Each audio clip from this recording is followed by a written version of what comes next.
You know, when you're at an arcade and there's that one claw machine that has the absolute best prizes in it. Oh yeah, the one that always looks so easy to win. Right. You put your coin in, you line up the joystick perfectly, you drop the claw right over the prize, and, well, the claw just weakly slides right off.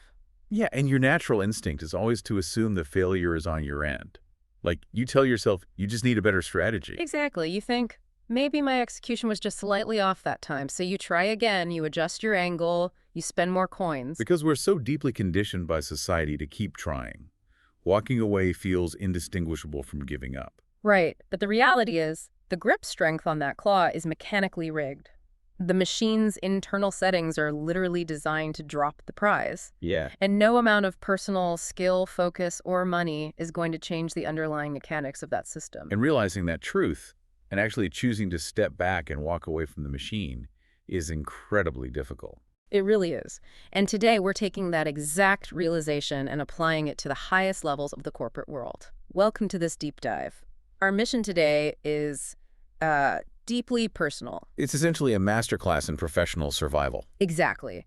We're unpacking a highly strategic, almost forensic account from a successful professional who decided to put the joystick down and just walk away from a multi-billion-dollar corporation. The source material we have is this fascinating post-battle reflection.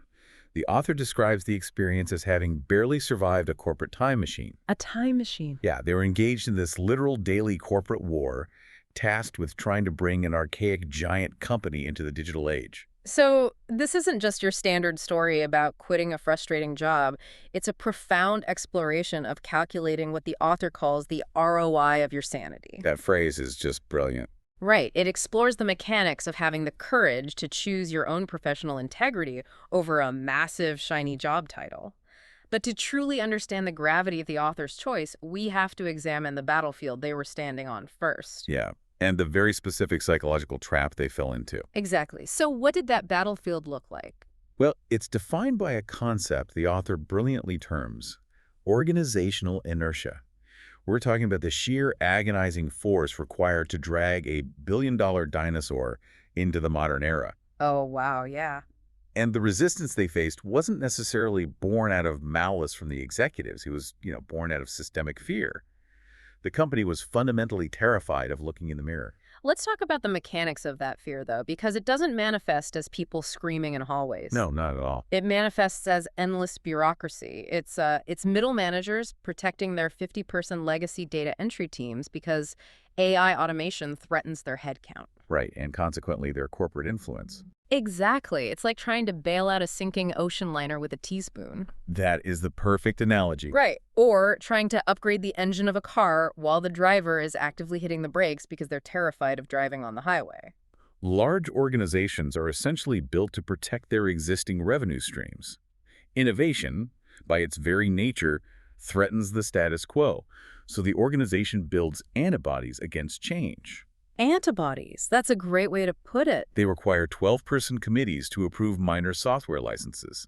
They demand 6 months of feasibility studies for obvious improvements. The machine absorbs the innovator's energy without actually changing its own shape. Which brings up a glaring paradox. The author points out this incredibly pervasive myth, the idea that if you are just smart enough, or if you just work hard enough, you can fix absolutely any broken system. Yeah, the classic trap. Right. But if that were true, we wouldn't see this massive level of burnout. These high achievers are supposedly the smartest people in the room. Why are they the ones falling blindly into this trap? Well, we have to look at the psychology of the high achiever. People who reach these upper echelons of corporate structures, they've spent their entire lives being explicitly rewarded for solving difficult problems. From grade school right up to the boardroom. Exactly. They are the classic A students. Their entire identity is inextricably linked to their ability to fix things that other people cannot fix. So when they encounter a stagnant machine, their default programming kicks in. They just push harder. They assume they're playing a game of skill rather than playing the rigged arcade claw machine. Man, that is so true. The individual enters the company as a proactive builder. They have a vision for digital transformation. They want to build new architecture. But because the organization constantly generates friction and artificial crises to maintain the status quo. The proactive builder gets forced into a different role. Yes, day by day, meeting by meeting, they become a reactive crisis manager. They're reduced to just putting out fires. The author describes this as becoming a professional firefighter who is, tragically, running out of water. That image really sticks with you. It really does. When you're only fighting fires caused by organizational dysfunction, you aren't building anything new. Your creative muscles atrophy. And eventually, the water dries up completely. Your emotional reserves, your cognitive bandwidth, your patience, it's all gone. That's just the anatomical breakdown of burnout right there. Exactly. And the crucial realization the author makes here is that you haven't failed at your job. The system has simply exhausted you in order to protect its own inertia. And that distinction drives a massive turning point in the source material. Yeah. When you are a firefighter out of water, the emotional toll is crushing. You're completely drained. Yeah. But the author does something highly unusual here. They don't just rage quit based on a wave of emotion. They step back and make a calculated, cold-blooded business decision to stop fighting. They apply merciless corporate logic to their own life. Exactly. They reached a breaking point where they ran an audit on that ROI of their sanity, return on investment. They realized that this ROI had hit completely negative territory. Staying at the job had literally become more expensive than leaving it. Right. They asked themselves this simple, devastating question: if I'm the CEO of my own life, would I keep investing in this project? And the answer was an immediate no. Framing time and internal energy as finite cash is such a brilliant psychological pivot. I have to play devil's advocate here, though, because walking away sounds incredibly empowering on paper, but let's be real about the consequences. Sure. It is easy to say, cut the project on a deep dive, but in the real world, walking away from a high-level corporate title means losing your social status, your network, and potentially taking a massive financial hit. Oh, absolutely. Society looks at someone leaving a multi-billion-dollar company and immediately labels them a quitter. People usually see resigning as a failure. How does the author actually justify that math? They justify it by recognizing that societal optics are a terrible metric for personal success. Let's use the author's own corporate framing for a second. Think about a massive, successful corporation. If that company has a product line that is consistently bleeding cash, missing every target, and draining engineering resources away from successful, profitable departments, what does a competent CEO do? Well, a competent CEO shuts down the failing division and reallocates the budget to something that actually works. Exactly. They've Yeah. cut the bleeding product line. They don't attach their personal ego to it. Right, right. Keeping a failing initiative alive purely out of stubbornness or a fear of bad PR is the real failure in business. The author realized that their current job was a bleeding product line. So the cash they were losing wasn't quarterly revenue. No, it was their finite, irreplaceable time and mental health. Wow. So by cutting it, they aren't failing. They're executing what the text refers to as a strategic exit. Shifting the terminology from quitting to strategic exit completely neutralizes the shame. It really does. It changes the narrative from, I gave up because I couldn't handle it, to, I made a strategic executive decision to stop throwing good capital after bad. And in this case, the capital is their own life force, and the bad investment is a toxic corporate environment. Precisely. But cutting that bleeding product line doesn't just save your energy. As we dig deeper into the source material, it becomes clear that staying in the machine was causing a much more dangerous internal mutation. Yeah, this is where it gets really deep. The strategic exit was necessary because the organization was fundamentally altering who the author was at their core. This introduces the alternative school lesson mentioned in the text, the concept of having to compete with yourself. Right, the me versus me conflict. Exactly. The author connects this to a broader psychological theme of talk with me and me. They looked in the mirror and realized that the me surviving inside that corporate office was becoming deeply unfamiliar to the me they actually wanted to be. They note that they were becoming stressed, highly cynical, and professionally stagnant. Because to survive a toxic system, you inevitably have to adopt some of the toxic traits of the system. Right. If the company operates on paranoia and endless defensive meetings, you have to become paranoid and defensive just to keep your job. And the author recognized this internal me versus me conflict. To counter this corruption of their identity, they discuss the absolute necessity of preserving their digital twin. Okay, this specific term, digital twin, is one of the most compelling parts of the entire account. It's so good. Usually when we hear a digital twin, it's a highly specific engineering concept. NASA, for example, uses digital twins of their Mars rover. Yeah, they build a perfect virtual replica of the physical rover. Exactly. That way they can run simulations, test software patches, and solve mechanical problems in a virtual space without risking the actual multi-million-dollar piece of hardware that's sitting millions of miles away. Right.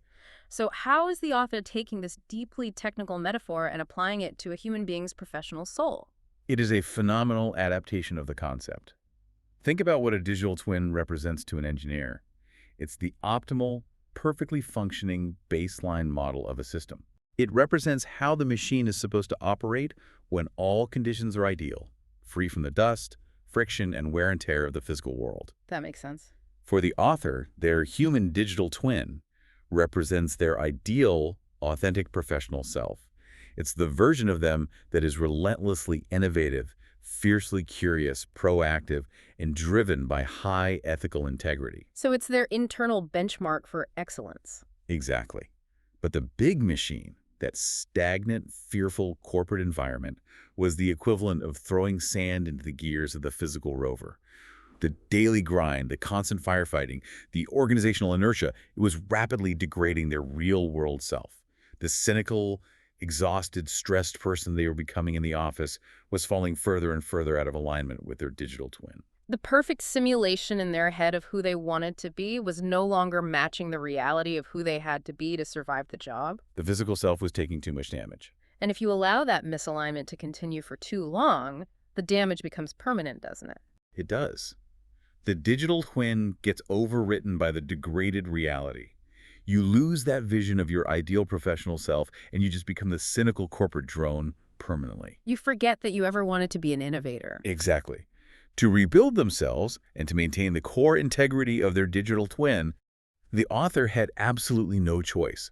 They had to pull themselves out of the environment that was causing the degradation. Recognizing this dire threat to their identity and having calculated the severely negative ROI of their sanity, the author makes their final move. But again, they refuse the standard terminology. Right, they don't characterize this as a resignation. No, they call it firing your boss. Right. It is a total, radical shift in the power dynamic. They are completely reclaiming their autonomy. They aren't going to human resources to ask for permission to leave. Right. They are conducting a market assessment and stating that their personal value is simply too high for the current market they are operating in. But I have to point out a fascinating emotional paradox from the text here. Oh, the fear versus chill thing. Yes. Treating a massive corporate salary for the complete unknown shouldn't feel calming. That violates basic human risk assessment. Yet, the author describes leaving the machine as the chillest move I've ever made and also the scariest. It's so counterintuitive. It is. How can this life-altering choice be simultaneously terrifying and incredibly calming? Unless the security of the big machine was actually an illusion all along. The security is absolutely an illusion, and that realization is what creates this fascinating emotional paradox. The scary part is primal and obvious. It's the fear of the void. Sure. When you are inside the big machine, no matter how toxic or creatively bankrupt it is, it provides a very specific type of shelter. There's a predictable paycheck, a clear corporate hierarchy. Exactly, and a massive job title to hide your insecurities behind. Leaving that ecosystem means stepping out onto the ice without a safety net. You are no longer protected by the scale of the dinosaur. You're trading absolute certainty for complete uncertainty, which naturally triggers the brain's panic response. But the chill part, that profound, almost blissful calmness the author describes, comes from the sudden, rushing restoration of their internal locus of control. For years, this person's daily life was at the mercy of organizational inertia. Their schedule was dictated by manufactured crises. They were a reactive firefighter responding to alarms they didn't set. Right, always on the defensive. The exact moment they decided to fire their boss, they seized control of their own narrative. They stopped being the firefighter and became the active builder again, only this time the architecture they were building was their own life. Exactly. If you're trapped in a system that absolutely will not change, fighting it is a fast track to madness. You cannot beat the rigged claw machine by playing it harder. So true. The only logical, sane step to reclaim your power is to change the system you're in by removing yourself from it entirely. The profound calm comes from the realization that the war is over. Not because you finally convinced the dinosaur to evolve, but because you realized you didn't have to fight it anymore. The tension simply evaporates. You walk out of the arcade, you don't have the stuffed animal, but you have your time, your focus, and you can go anywhere you want. And most importantly, your digital twin is intact. You have successfully executed the strategic exit. You preserve your integrity, your energy, and your autonomy. Let's pull all of these threads together because the journey we've tracked today is incredibly dense. It really is. We started by examining a professional engaged in an unwinnable corporate war, trying to force a fearful billion-dollar dinosaur into the digital age. Yeah, and we broke down the mechanics of organizational inertia, how the fear of change manifests as endless friction. Right, trapping high achievers into becoming reactive professional firefighters who inevitably run out of water. We then explored the critical pivot from emotional burnout to cold, calculated business logic. We looked at the necessity of running a ruthless audit on the ROI of your sanity. Treating a toxic role not as a personal failure, but as a bleeding product line that a good CEO must strategically cut. And then we took a deep dive into the engineering metaphor of the digital twin, Illustrating how a stagnant environment degrades your authentic, innovative professional baseline, creating a dangerous me versus me conflict. which ultimately led to the radical empowerment of firing your boss. Reclaiming an internal locus of control and embracing the terrifying but deeply chilling freedom of stepping into the unknown. If you are listening to this right now, perhaps on your commute or sitting at your desk, think about your own calendar for today. Yeah, take a look at it. How many meetings are you attending just to manage someone else's anxiety about a project rather than actually moving the project forward? That is the friction we are talking about. And you don't have to be an executive at a multi-billion-dollar corporation to use these tools. Not at all. Yeah. Whether you're navigating a massive bureaucracy, struggling with a draining freelance client, or just stuck on a collaborative project that refuses to move forward, recognizing when you've become a reactive firefighter is a vital, everyday survival skill. You have to understand the mechanics of the machine you are playing, and you have to know when the game is rigged. So we want to leave you with a final thought to mull over today as you analyze your own professional landscape.